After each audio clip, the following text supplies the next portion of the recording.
Bismillahirrahmanirrahim. Assalamualaikum warahmatullahi wabarakatuh. Alhamdulillahirabbil alamin. Wassalatu wassalamu ala asyrafil anbiya'i wal mursalin wa ala alihi wa sahbihi ajma'in. Amma ba'. Ahlan wa sahlan. Selamat tahun baru buat semua sekali yang masih hidup pada hari ini. Alhamdulillah, kita dipanjangkan usia. Pada hari ini kita berada di dalam bulan Muharram, iaitu permulaan dalam bulan Islam. Pada tahun ini, kita dah panjangkan usia untuk bersama-sama dalam tahun 1443 Hijriah. Apakah itu bulan Muharram? Bulan Muharram berasal dari kata haram, bermaksud suci atau terlarang. Dinamakan bulan Muharram kerana pada bulan ini dilarang untuk berperang atau membunuh. Larangan ini terus berlaku hinggalah ke zaman Islam dan dinamakan bulan Muharram termasuk dalam bulan haram. Orang-orang Arab sebelum atau semasa Rasulullah sallallahu alaihi wasallam berada ketika itu, mereka tidak mempunyai angka tahun. Mereka menggunakan peristiwa besar yang berlaku dalam tahun tersebut. Contohnya, tahun gajah. Dinamakan tahun gajah kerana berlaku peristiwa besar. Tentera Abrahah datang menyerang Kaabah. Kemudian, tahun Amul Fijar, tahun berlakunya peperangan Fijar. Seterusnya dinamakan tahun Amun Nubuwah, tahun kenabian, tahun kenubuwah kerana pada tahun itu Nabi menerima wahyu. Mereka tidak ada angka tahun tetapi mereka menamakan peristiwa yang besar berlaku dalam tahun tersebut. Bilakah berlakunya penetapan tahun hijrah ini? Anak-anak, penetapan tahun hijrah ini bermula ketika zaman pemerintahan Khalifah Islam yang kedua, iaitu ketika pemerintahan Sayyidina Umar Al-Khattab. Ketika mana Sayyidina Umar Al-Khattab nak menetapkan tahun permulaan Islam, maka Sayyidina Umar Al-Khattab mengadakan mesyuarat bersama dengan sahabat-sahabat terkemuka dalam Islam. Maka mereka pun mengadakan mesyuarat dan berbincang. Ada yang mengusulkan tahun ketika Nabi lahir sebagai tahun permulaan. Ada yang mengusulkan ketika Nabi diangkat menjadi Nabi dan Rasul. Dan ada yang mencadang atau mengusulkan ketika kali pertama hijrah Nabi Muhammad sallallahu alaihi wasallam dari Mekah ke Madinah. Hasil mesyuarat, Sayyidina Umar Al-Khattab memutuskan bahawa permulaan tahun Islam diambil daripada tahun hijrah, iaitu perpindahan hijrahnya Nabi dari Mekah ke Madinah, dan dinamakan kalender Islam sebagai kalender hijrah. Seterusnya, bulan apakah yang nak ditetapkan sebagai bulan yang pertama dalam kalender hijrah? Pada ketika ini, Sayyidina Uthman bin Affan mengusulkan bulan Muharram diangkat sebagai bulan pertama dalam kalender tahun Islam. Kerana apa? Yang pertama, kerana orang Arab sudah menganggap kebiasaannya bulan Muharram sebagai bulan yang pertama. Yang kedua, kerana ibadah haji selesai dikerjakan pada ketika bulan Zulhijjah. Jadi ibadah haji merupakan rukun Islam yang kelima.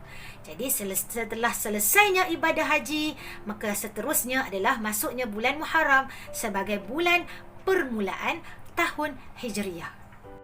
Untuk lebih kita fahami apakah perjalanan berlakunya hijrah Nabi ini, marilah kita dengar baik-baik lirik nasyid daripada kumpulan Sautus Safwah yang pernah popular pada tahun 90-an dahulu dan juga banyak dipopularkan oleh nasyid-nasyid kanak-kanak. Jadi, dengarkan bait ini untuk kefahaman secara ringkas. Ma'al hijrah menyingkap sejarah Kisah perpindahan Nabi Muhammad dari kota Mekah menuju ke kota Madinah untuk menyelamatkan Islam dari ditindas. Di tengah malam Rasul berjalan bersama Abu Bakar menjadi teman. Di dalam gua Thur mereka bersembunyi. Musuh mencarinya tiada berjumpa.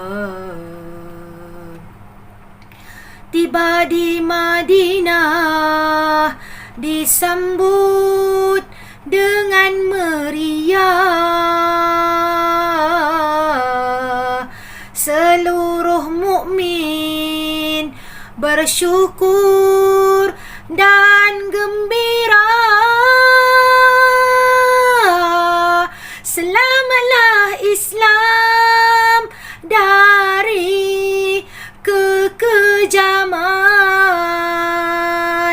terus berkembang membina sebuah empayar.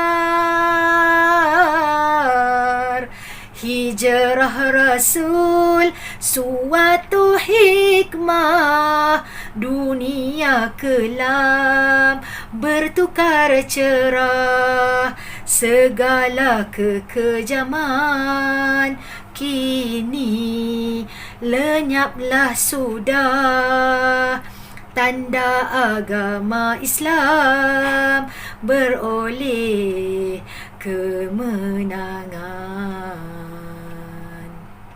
Anak-anak, mari kita dengar apakah dia peristiwa besar yang berlaku dalam bulan Muharram, terutamanya dalam hari yang ke-10 bulan Muharram. Banyak peristiwa yang besar yang berlaku. Antara yang disebutkan di sini iaitu peristiwa yang berlaku sebelum zaman Nabi Muhammad sallallahu alaihi wasallam, iaitu yang pertama ialah Nabi Adam bertaubat. Dan ketika 10 Muharram Allah ampunkan dosa Nabi Adam, dan kerana Nabi Adam melanggar perintah Allah, iaitu Nabi Adam dicampakkan ke dunia daripada syurga kerana makan buah khuldi. Jadi pada ketika bulan Muharram inilah Nabi Adam diampunkan oleh Allah Subhanahu wa taala. Yang kedua, berlabuhnya kapal Nabi Nuh alaihi salam di Bukit Zuhdi. Setelah 6 bulan Allah tenggelamkan bumi.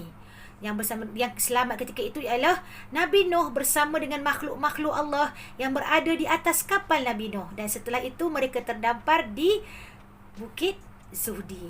Iaitu berlaku peristiwa ini dalam bulan Muharram. Ketiga, peristiwa besar yang berlaku ialah Nabi Ibrahim terselamat daripada Raja Namrud. Iaitu ketika mana Nabi Ibrahim hendak dibakar oleh Raja Namrud. Ketika itu Nabi Ibrahim tidak menerima Tuhan Raja Namrud, maka ketika itu Nabi Ibrahim diperintahkan untuk dibakar. Tetapi dengan izin Allah, Nabi Ibrahim langsung tidak terkesan dengan api yang marak menyala. Jadi peristiwa ini juga berlaku dalam bulan Muharram. Antara peristiwa besar lagi, yang keempat, Nabi Yusuf dibebaskan dari penjara di Mesir. Iaitu beliau dipenjara selama 7 tahun. Yang kelima, ayahnya Nabi Yaqub sembuh butanya kerana bertemu dengan anaknya Nabi Yusuf. Yang keenam, Nabi Ayub sembuh daripada penyakitnya, iaitu dalam bulan Muharram. Yang ketujuh, Nabi Yunus selamat daripada perut ikan Nun, yang mana baginda Nabi Yunus berada dalam perut ikan Nun selama 40 hari 40 malam. Yang ke-8, peristiwa besar yang berlaku dalam bulan Muharram lagi, iaitu Nabi Musa terselamat daripada tentera Firaun, yang mana pada ketika itu tentera Firaun memerintahkan Nabi Musa untuk menangkap Nabi Musa. Jadi pada ketika itu dengan izin Allah, Nabi Musa sampai je pada itu di Laut Merah. Dengan izin Allah, Laut Merah terbelah dua. Maka seberanglah Nabi Musa bersama dengan sahabat-sahabatnya menyeberangi laut dan selamat mereka tiba ke seberang. Manakala tentera Firaun mereka tenggelam dalam laut tersebut. Yang kesembilan, Nabi Sulaiman Allah kurniakan dalam bulan Muharram kerajaan yang besar. Dan yang ke-10, Nabi Isa diangkat ke syurga ketika mana tentera Rom hendak menangkap Nabi Isa dan hendak menyalib baginda. Jadi ini adalah peristiwa besar yang berlaku dalam bulan Muharram. Banyak lagi kisah-kisah tapi hanya ini yang sedikit sahaja yang dimaklumkan di sini. Boleh cari dalam kitab-kitab sejarah Islam. Apakah peristiwa besar yang berlaku dalam bulan Muharram ketika dalam Islam? Antaranya yang pertama ialah pada bulan Muharram tekadnya untuk berhijrah ke Madinah, iaitu berlaku dalam perjanjian Aqabah yang kedua pada bulan Zulhijjah. Jadi tekad nak berhijrah ke Madinah itu pada bulan Muharram. Tahun yang ke-7 hijrah dalam bulan Muharram, kaum muslimin menang gemilang dalam peperangan Khaybar. Pada 1 Muharram tahun ke-24 hijrah, Saidina Umar Al-Khattab dimakamkan sebagai syahid kerana dibunuh oleh Abu Lu'lu'ah, iaitu seorang Majusi. Pada 10 Muharram tahun 61 Hijrah, cucu baginda Nabi Muhammad sallallahu alaihi wasallam iaitu Saidina Husin dibunuh bersama keluarganya di Karbala. Anak-anak yang disayangi Nabi sekalian, apakah amalan dalam bulan Muharram ini yang perlu kita lakukan? Iaitu yang pertama ialah memperbanyakkan puasa sunat. Kerana puasa sunat pada ketika ini Allah sangat suka, seperti mana hadis Nabi sallallahu alaihi wasallam, afdalus siyam ba'da Ramadan Syahrullahil Muharram. Afdalus siyam, sebaik-baik puasa ba'da Ramadan, selepas Ramadan. Ba'da Ramadan, selepas Ramadan. Syahrullahil Muharram, bulan Allah iaitu bulan Muharram. Hadis riwayat Muslim. Amalan yang kedua iaitu berpuasa pada hari yang ke-10 bulan Muharram atau dipanggil hari Ashura. Hari Ashura itu 10 Muharram, iaitu seperti mana hadis Nabi Muhammad sallallahu alaihi wasallam, suila an saumi yaumi Ashura faqala yukaffiru sanatal madiyah. Ditanya mengenai puasa hari Ashura, maka apa kata Nabi, iaitu dihapuskan, iaitu boleh menghapuskan dosa setahun yang lalu. Hadis riwayat Muslim.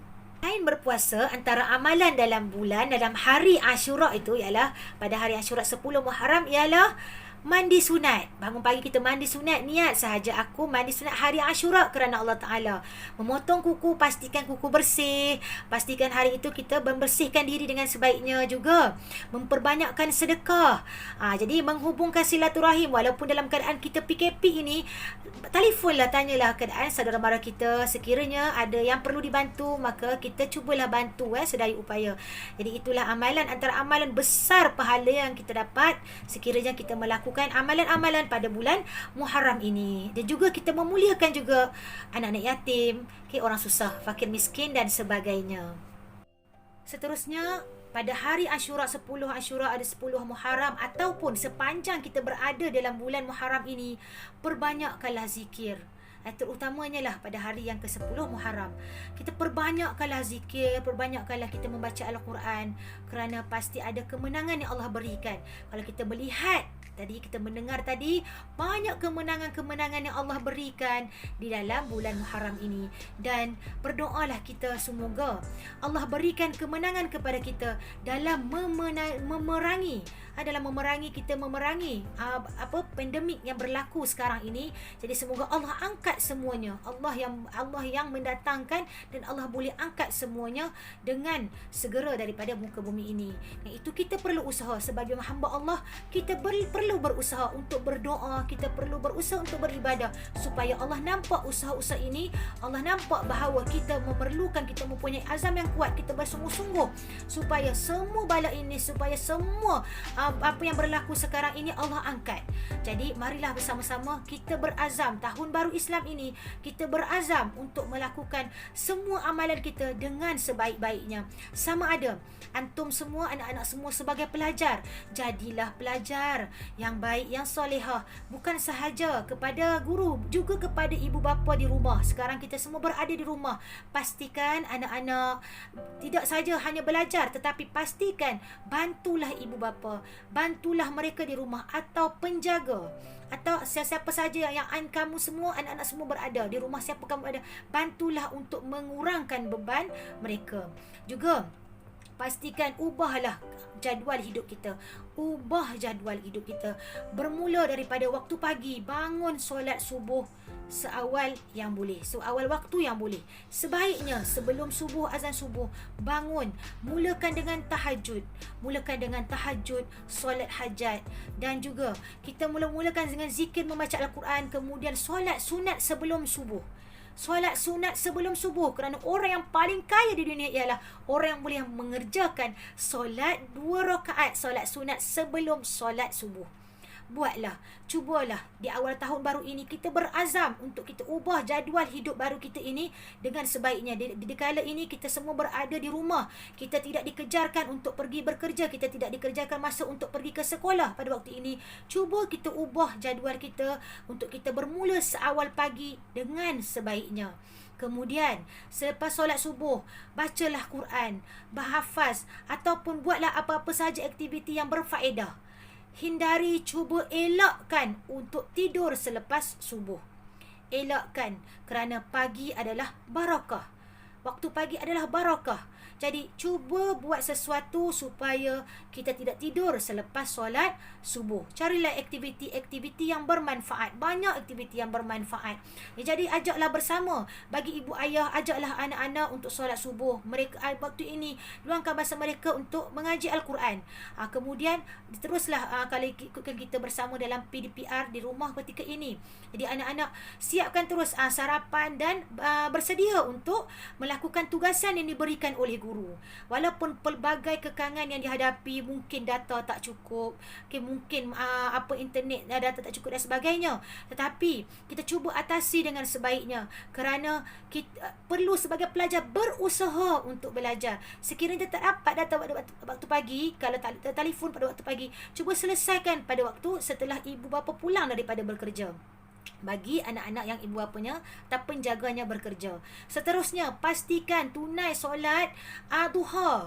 Solat duha. Kita di rumah sekarang ni tidak dikekang dengan, tak ada kekangan kalau di sekolah kita berada di rumah, di sekolah, di kelas. Jadi yang ni tidak, kita di rumah. Jadi pastikan anak-anak cuba solat duha.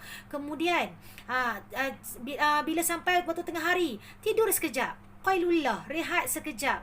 Sunat ya anak-anak, dan juga otak menjadi cergas apabila antum semua dapat tidur sekejap sebelum zuhur. Cuba buat. Kalau tak buat, kita tak nampak hasilnya.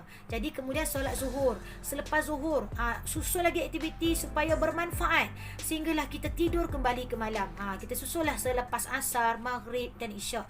Cuba susun jadual dengan sebaiknya. Sekiranya jadual tidak disusun, lihatlah hidup tidak ada apa-apa pun makna. Fikirkan apa yang aku dah buat pada masa semalam. Adakah berlalunya masa semalam tu dengan begitu sahaja? Sia-sia sahaja. Sia-sia. Jadi bermulanya dalam bulan Muharram ini, bulan 1 dalam tahun hijrah Islam, cubalah susun jadual hidup sebagai orang mukmin yang sebenar, supaya Allah sayang kita. Itu sahaja dulu daripada saya. Jadi semoga daripada perkongsian dalam rakaman video ini, semoga antum semua dapat manfaatnya. Tak banyak, buatlah sedikit. Susunlah jadual, sekurang-kurangnya susunlah jadual supaya nampak apa yang dah dihasilkan sepanjang hari tersebut. Adalah sesuatu yang kita dapat hasilkan pada itu, bukan hanya membuang masa berlalu begitu sahaja. Pastikan cukup wajibnya cukup solat 5 waktu. Cukupkan yang itu dulu. Istiqamah yang itu dulu. Solat 5 waktu. Kemudian pastikan mengaji dalam sehari itu, wajib mengaji. Wajibkan diri kita untuk mengaji. Kemudian disusulilah dengan amalan-amalan lain. InsyaAllah. Semoga Allah pandang semua usaha kita ini dan Allah angkat semua yang berlaku, pandemik, wabak yang berlaku ini Allah angkat. Kerana Allah melihat usaha-usaha kita ke arah yang Allah suka, yang Allah sayang. Jadi setakat itu sahaja. Yang baik itu datangnya daripada Allah Subhanahu Wa Taala. Yang kurang daripada diri saya sendiri. Wabihi wallahu alam. Wassalamualaikum warahmatullahi wabarakatuh.